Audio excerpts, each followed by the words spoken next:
Hello once again and welcome all friends and devotees of yoga and Buddhist studies. Today is September September the 13th, 2015. And for all those who are new, we are studying the works of Grandmaster Ching Kong. Grandmaster Ching Kong is one of the leading Buddhist authorities in the world right now. He's one of the top Buddhist authorities, one of the most distinguished Buddhists in the world at this time. There are other top Buddhist authorities I'd like to mention. The Dalai Lama, as you all know, who had a Nobel Peace Prize in 1989. I call him the most peaceful man in the world. I believe he's the most peaceful man in the world. The Dalai Lama. He's a very brilliant, beautiful man to know.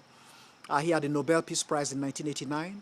He's the leader of Tibet and one of the most distinguished Buddhas today in our time. Another very great Buddhist I'd like to mention is Grandmaster Xingyun. Grandmaster Xingyun is the Chinese authority who brought Buddhism to Africa. Grandmaster Xingyun will always have a place in African history. He is the first authority to bring Buddhism to Africa. He brought Buddhism to Africa. He started the Nanhua.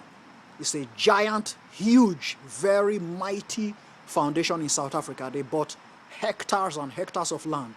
They have a huge project in South Africa. Nanhua is the biggest Buddha temple I've even set my eyes on, except for the one he has, of course, in Taiwan. The one he has in Taiwan is still bigger than the one he has in South Africa. But the one he started in South Africa, Nanhua Temple, is really giant. You need to go online and really look at them. It's a mighty, it will stun you when you see it online. It's a huge, giant Buddhist structure. It started in Bronkhorstpoort, South Africa, near Johannesburg.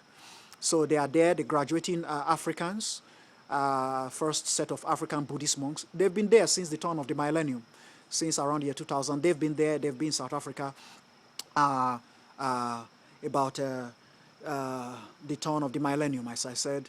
Grandmaster Xingyun was the great Chinese authority that actually started this work. And this is the first Buddhist system we have in Africa. So it was established by Grandmaster Xingyun.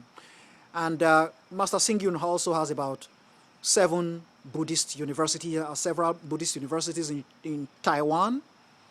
Online ones he has, ground ones he has. He has a University of the West, actually. He has University of the West in California. It used to be called Silai University in California. They now changed the name to University of the West. It's a Buddhist university which is started in the United States. And he has several other Buddhist universities, of course, in Taiwan. So that's Grandmaster Xingyun.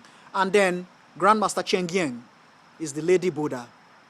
She's a very nice woman, compassionate woman. She's called the Mother Teresa of Asia. That's Grandmaster Cheng Yen. She started Tzu Chi Foundation. Tzu Chi Foundation is all over the world. They help victims of disasters, like hurricane victims. They've been in the United States helping out Hurricane Katrina, all those hurricanes that happened in the United States. Tzu Chi was here. Japan, I'm sure you might have heard about the Japanese earthquake. Tzu Chi was there. The one that happened this year in Nepal, the earthquake in Nepal, Tzu Chi was there. So Tzu Chi Foundation was started by Grandmaster Cheng Yen. She's a very compassionate, nice woman. She started this beautiful Tzu Chi Foundation. I've been trying to bring it to Nigeria, but it's a tough job, and I've been trying to work with them to try to see if we can start Tzu Chi Foundation too in Nigeria. So that's Grandmaster Cheng Yen. She's a very beautiful woman. She also started the Tzu Chi University in Taiwan. And I'm currently doing some research with that institution. Tzu Chi University in Taiwan was started by Grandmaster Cheng Yen. She's a very beautiful woman, beautiful Buddhist to know. And this is the good thing about Buddhism. Buddhism does not distinguish between male and female. Male, female, all the same. They are all Buddhas, they are all enlightened. This is the brilliant thing that Buddha taught. And for all those who are new again, we try to stress the teachings of Buddhism. You might have understood Buddhism as a world religion, or you might have been given the wrong information that Buddhism was number 4 world religion. Well, Master Ching Kong does not see it so. Neither do I. We don't see Buddhism as a world religion. Why? Because we see the Buddha as a teacher, not as a god. There's a relationship we have with the Buddha now. We have a teacher-student relationship. You who is a new student, visiting this website for the first time, or new to this program, learning from me as your teacher, I'm trying to tell you now that in Buddhism, we see the Buddha, there is a teacher-student relationship. I want my students to understand the relationship we have with the Buddha. Teacher-student relationship. Always remember that word. Because as a Christian, I'm a Catholic as well. As a Catholic, Jesus Christ is not my teacher. Jesus Christ is Son of God. That's a different kind of relationship. Different kind of relationship. I was born Catholic. I was raised Catholic. So we don't see Jesus Christ as a teacher. We see Jesus Christ as Son of God. Okay? That's in Christianity. Now, in Islam, I've also studied Islam. Muslims don't see Allah as a teacher. Or Muhammad, they see as Rasul of Allah. Yes, Muhammad is a teacher, but they don't worship Muhammad. They worship Allah. There's worship in Islam. They worship Allah, who they see as God. In Christianity, we have God. So there's a God-sinner relationship. Okay, God-sinner relationship. Human beings feel that they are sinners, they are sinful, and they worship God. This is the practice in Christianity. In Islam, it is precisely the same. Human beings see themselves as sinners, and they worship God. So that's in Christianity, that's in Islam, which I'm sure you're very familiar with. Hinduism is not too much different. Hinduism also worship gods. Okay, they have several of them. They have Krishna, they have Vishnu, they have Shiva. They have several deities in Hinduism. But the supreme deity, okay, is Krishna, which is the supreme personality of Godhead, as is called in the Bhagavad Gita, which I've studied and translated as well. I've studied Bhagavad Gita for several years. Okay, so Krishna is referred to as the supreme personality of Godhead in Hinduism. It's the supreme of all the deities. Okay, there are several of them. In Buddhism, no deity at all. The Buddha is a teacher, is our supreme teacher. The Buddha is our supreme teacher. Gautama Siddhartha is our supreme teacher. So, as Master Ching Kong points out, there is a teacher-student relationship. I want you to understand that, because that will show you the difference between Buddhism and all the other systems. And that brings my definition of Buddhism. How do I see Buddhism? As a teacher. Am I teaching you that Buddhism is a world religion? No. Nobody's going to say that Dr. Aburime taught him Buddhism is a world religion. No, I did not teach anybody that Buddhism is a world religion. I taught students, I have a definition for Buddhism. Buddhism is a universal institution for special learning, whose supreme teacher is the Buddha. So students who are following my teachings, you have to understand, universal institution for special learning. You think about it. You contemplate. That's what the Buddha said we should do. We are intelligent people. We should always contemplate. As a teacher, what is my definition? Universal institution for special learning. And this follows directly from Master Ching Kong's discovery, from Master Ching Kong's teachings. Because Master Ching Kong teaches us that there is a teacher-student relationship between us and the Buddha. The Buddha is not a god. We don't worship Buddha. We honor him highly. We revere him highly. We don't worship him. He is our teacher. So there's a teacher-student relationship. Okay. Now we are working on our third volume, as I said, The Art of Living by Grandmaster Ching Kong. For those who are new, you scroll to these videos, you see the website attached to the videos, you scroll there, and then you should proceed to page 4. I'm going to continue the lectures on page 4. Second paragraph, I'll start teaching from page 4. When Buddha Shakyamuni was in the world, he not only used words to teach, but made an example of himself for all living beings to follow. He let go of all desires, worldly enjoyments, fame, and wealth. to lead the life of a left-home person. He lived a life of simplicity, purity of mind and body, and happiness. Ordinary people might see this as bitter and miserable, but this is only due to their lack of understanding. One with wisdom would view things differently. The wise would see the Buddha's life as one of true liberation, happiness, and fulfillment. The Buddha does not have useless thoughts, discriminations, attachments, or worries. How at ease he is. He accords with all conditions and emanates wisdom in every thought and action to teach sentient beings in this world. The Buddhas live lives of wisdom, while ordinary people live lives of affliction. Buddha Shakyamuni's teachings show us how to change afflicted lives into ones of great wisdom. From these teachers, we will learn how to restore the ultimate and complete wisdom and abilities of our self-nature, allowing us to attain true happiness and prosperity. This is the Buddha's education. We are entering chapter 2. The 4 kinds of Buddhism today. In our world today, there are at least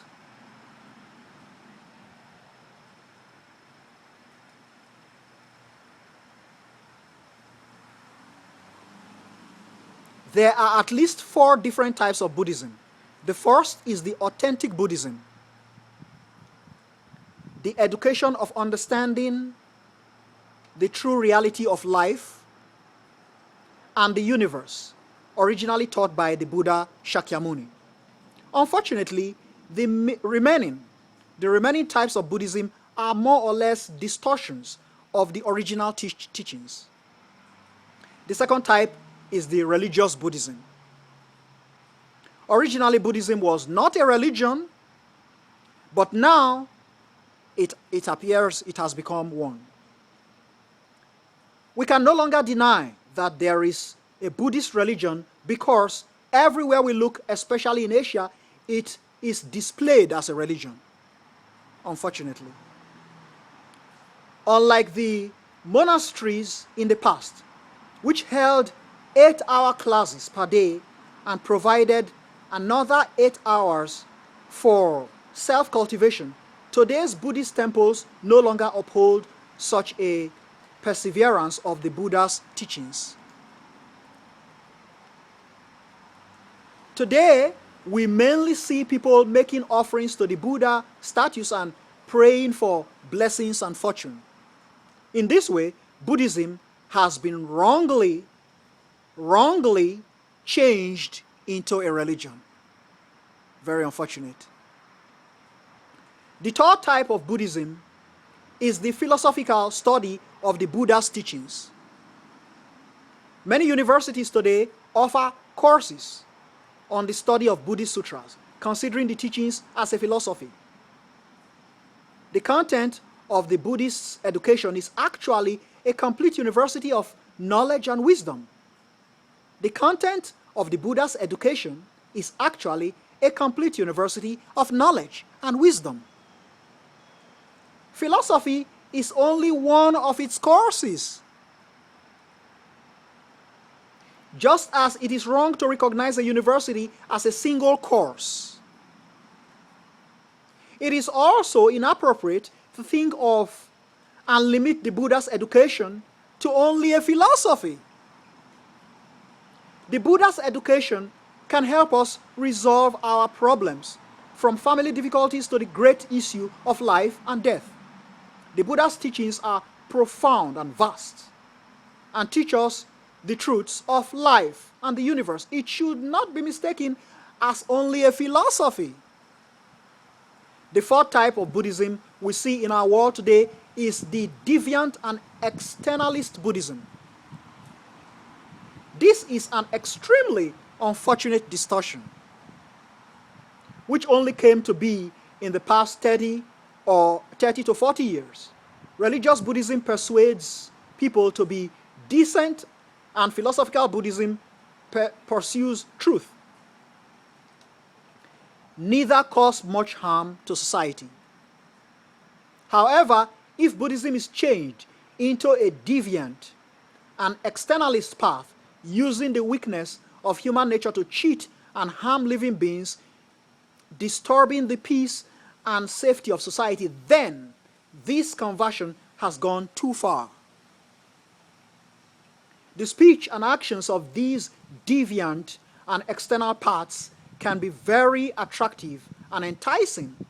One should be very careful as not to be misled by these deviant ways, or regretting it will be too late.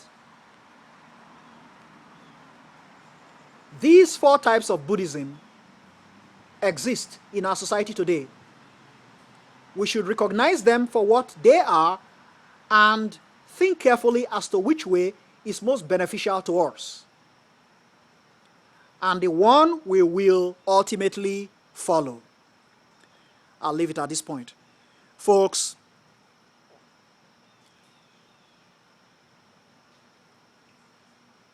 for those who are really interested in studying Buddhism, the Buddha always presented his thoughts, his solutions, his observations to his followers. And he allowed them to contemplate, reflect, and meditate. And that's exactly so. After bringing these ideas to you, I'll allow you to contemplate, reflect, and meditate on them.